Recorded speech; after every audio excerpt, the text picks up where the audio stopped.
அஸ்ஸலாமுஅலைக்கும். Welcome to Hanif's kitchen. இன்னைக்கு நம்ம பார்க்க போகிறது பக்ரீத்தை முன்னிட்டு இன்னொரு சூப்பரான சீரக சம்பா மட்டன் பிரியாணிங்க. இந்த சீரக சம்பா மட்டன் பிரியாணி ரொம்ப ஈஸியாக ரொம்ப டேஸ்டியாக நம்ம ஹனீஃப்ஸ் கிச்சன் ஸ்டைலில் எப்படி செய்யறதுன்னு பார்க்கலாம் வாங்க.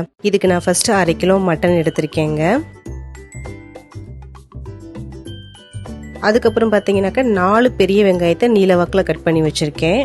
அதுக்கப்புறம் 6 தக்காளி கட் பண்ணி வச்சிருக்கேன் குட்டி குட்டியா.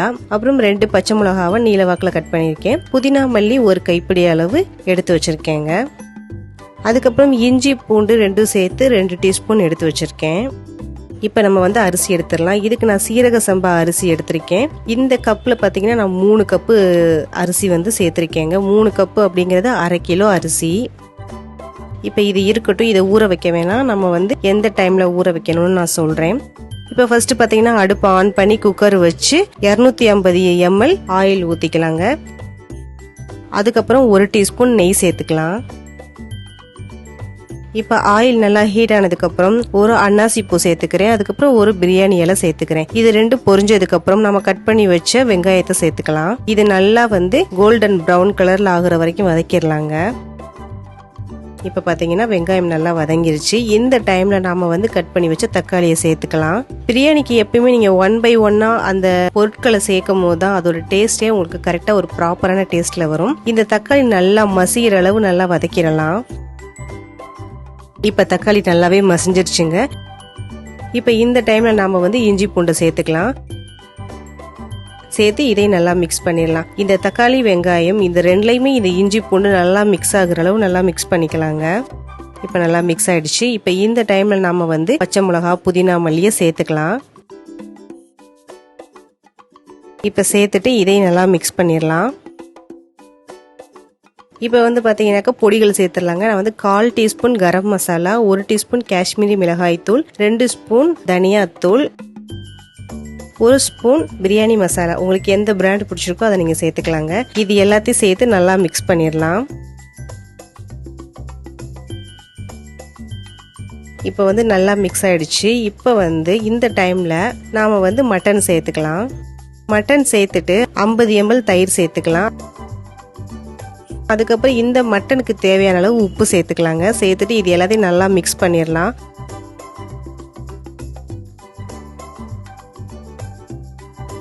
மிக்ஸ் பண்ணிட்டு 1 கப் அளவு தண்ணி சேர்த்துக்கிறேங்க நான். இப்போ 1 கப் அளவு தண்ணி சேர்த்துட்டு இதையும் நல்லா மிக்ஸ் பண்ணிடலாம். இப்போ பார்த்தீங்கன்னா பிரியாணிக்கு தேவையான அந்த கிரேவி சூப்பராக நம்மளுக்கு ரெடி ஆயிடுச்சு. இப்போ குக்கரில் மூடி போட்டு 3 விசில் வச்சிடலாம். விசில் வரட்டும். இப்போ விசில் வந்துடுச்சு, அடுப்பு ஆஃப் பண்ணிடலாங்க. இப்போ விசில் அடங்கினதுக்கப்புறம் குக்கர் மூடியை ஓப்பன் பண்ணி பார்க்கலாம். நம்மளுக்கு சூப்பராக பிரியாணி கிரேவி ரெடியாக இருக்குது.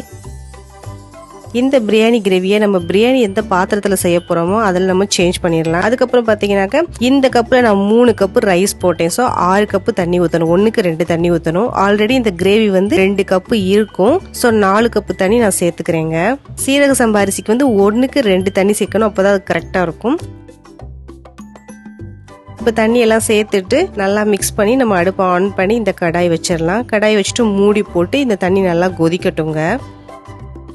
இப்போ தண்ணி கொதிக்கிறதுக்குள்ள இந்த டைம் நம்ம சீரக சம்பா அரிசியை ஊற வைக்கலாம். அப்போ அது கரெக்டாக இருக்கும். நம்ம முன்னாடியே ஊற வச்சா அரிசி சீக்கிரம் உடஞ்சு போயிடுங்க. அதனால நம்ம தண்ணி ஊற்றி அதை கொதிக்கிற டைம்ல நம்ம அரிசியை ஊற வச்சிடலாம்.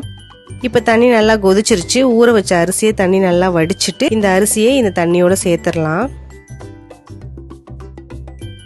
சேர்த்துட்டு இந்த அரிசிக்கு தேவையான அளவு உப்பு சேர்த்துக்கலாம். உப்பு ரொம்ப ஜாக்கிரதையா சேர்த்துக்கோங்க. முதல்ல நம்ம மட்டனுக்கு சேர்த்துருக்கோம். இப்போ அரிசிக்கு மட்டும் சேர்த்துக்கலாம். சேர்த்துட்டு ஒரு ஃபுல் லெமனையும் நம்ம புழிஞ்சிடலாம். இப்போ இது எல்லாத்தையும் நல்லா மிக்ஸ் பண்ணிட்டு மூடி போட்டு ஹை ஃப்ளேமில் ஒரு 10 நிமிஷம் வைக்கலாங்க. இப்போ 10 நிமிஷம் ஆச்சு. பார்த்தீங்கன்னா ஒரு 70% குக் ஆகிடுக்கு. இப்போ லைட்டாக ஒரு தடவை கிளறிடலாம். கிளறிட்டு அதுக்கப்புறம் இதுக்கு மேலே 1 ஸ்பூன் நெய் போட்டுக்கலாங்க. நெய் போட்டு இந்த மாதிரி நார்மல் ஒரு பிளேட் வச்சு அதுக்கு மேலே ஒரு வெயிட் வச்சிடலாம். வெயிட் வச்சு அடுப்பை சிம்மில் வச்சுட்டு ஒரு 15 நிமிஷம் நம்ம விட்டுறலாங்க. இப்போ 15 நிமிஷம் ஆச்சு. இப்போ ஓப்பன் பண்ணால் நம்மளுக்கு சூப்பரான பிரியாணி ரெடி ஆயிடுச்சு. சீரக சம்பா மட்டன் பிரியாணி ரெடி ஆயிடுச்சு. பாருங்க, ரொம்ப சூப்பராக நல்லா தண்ணி எல்லாம் இஞ்சிட்டு நல்லா சூப்பராக குக் ஆகிருக்கு. இதுக்கு மேலே நம்ம நெய்யில் வறுத்த முந்திரி பருப்பு, காஞ்ச திராட்சை இது எல்லாத்தையும் சேர்த்து நல்லா ஒரு தடவை மிக்ஸ் பண்ணிட்டு இப்போ சர்வ் பண்ண ஆரம்பிச்சிடலாம். இப்போ பாருங்க ரொம்பவே கமகமக்கும் சுட சுட சீரக சம்பா மட்டன் பிரியாணி நம்மளுக்கு அருமையா ரெடி ஆயிடுக்கு. ஆல்ரெடி லாஸ்ட் வீடியோல நம்ம வந்து பாஸ்மதியில மட்டன் பிரியாணி எப்படி செய்யுதுன்ற வீடியோ போட்டிருக்கோம். உங்களுக்கு தேவைப்பட்ட செக் பண்ணி பாருங்க, கண்டிப்பா யூஸ்ஃபுல்லா இருக்கும். சீரக சம்பா அரிசியில பொதுவாகவே பிரியாணி பண்ணா ரொம்பவே சூப்பரா இருக்கும். அது இந்த மட்டன் பிரியாணி இந்த மாதிரி ஸ்டைல்ல பண்ணா ரொம்பவே அட்டகாசமா இருக்கு. கலர் எல்லாமே சூப்பரா நம்மளுக்கு இருக்குதுங்க பார்க்க. இப்ப டேஸ்ட் பண்ணி பார்க்கலாம் இந்த சீரக சம்பா மட்டன் பிரியாணி எப்படி இருக்குதுன்ட்டு.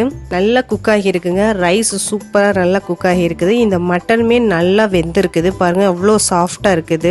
ரொம்ப டேஸ்டியா இருக்கு. ரொம்பவே சட்டுன்னு பண்ணக்கூடிய ஒரு சூப்பரான சீரக சம்பா மட்டன் பிரியாணி தான் இந்த மட்டன் பிரியாணி. ஸோ நீங்க கண்டிப்பா ட்ரை பண்ணி பாருங்க. ட்ரை பண்ணி பார்த்து எப்படி இருந்துச்சு நமக்கு ட்ராப் பண்ணுங்க. அப்படின்னு சேனல் சப்ஸ்கிரைப் பண்ணுங்க. பக்கத்துல பெல் ஐகானை கிளிக் பண்ணிருங்க. அதோட வீடியோஸ் எல்லாத்தையும் பார்த்து என்ஜாய் பண்ணுங்க. தேங்க்யூ.